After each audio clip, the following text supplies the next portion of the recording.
Hey guys, আজকে চলে এসেছি আবার একটা ব্লগ নিয়ে, আর তাও আবার হলো এটা বিরিয়ানি ব্লগ। তো যাই হোক, ওয়েদারটা বেশ ভালো ছিল, তো মনটাও করছিল বিরিয়ানি খাওয়া যাক। তো যেমন ভাবা তেমন কাজ, সুইগিতে অর্ডার করেই ফেললাম সিমলা বিরিয়ানি থেকে মাটন বিরিয়ানি, মানে স্পেশাল মাটন বিরিয়ানিটা অর্ডার করেছিলাম। আর চলেও এসেছিলো ওই 30 মিনিটসের মধ্যে। তো খোলার আপ্রাণ চেষ্টা করা হচ্ছে, আর অলরেডি আমরা স্যালাডও ঘরে কেটে নিয়েছি, সাথে ডিমও সিদ্ধ করে নিয়েছি, কারণ জানি না এর ভেতর কী আছে। তো দেখে তো বেশ ভালোই টেম্পটিং লাগছে, এবার ঢেলে দেখা যাক যে কতটা কী আছে। তো এর মধ্যে তো আলু থাকারই কথা, তো এর মধ্যে আছে 2 পিস আলু, 2 পিস মাটন, আর তার সাথে একটা ডিমও আছে। তবে রাইসের কোয়ান্টিটি কতটা কী আছে তো সেটাই এখন দেখার বিষয়, কারণ আমরা দুজনে শেয়ার করব, তার জন্য স্পেশাল নিয়েছিলাম।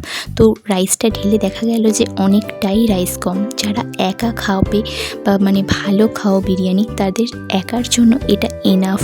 বাট আমরা যেহেতু দুজনে শেয়ার করেছিলাম, তার জন্য আমাদের রাইসের শর্টেজটা ফিল করতে পেরেছি। তো রাইসটা যদি আরেকটু হতো ভালো হতো।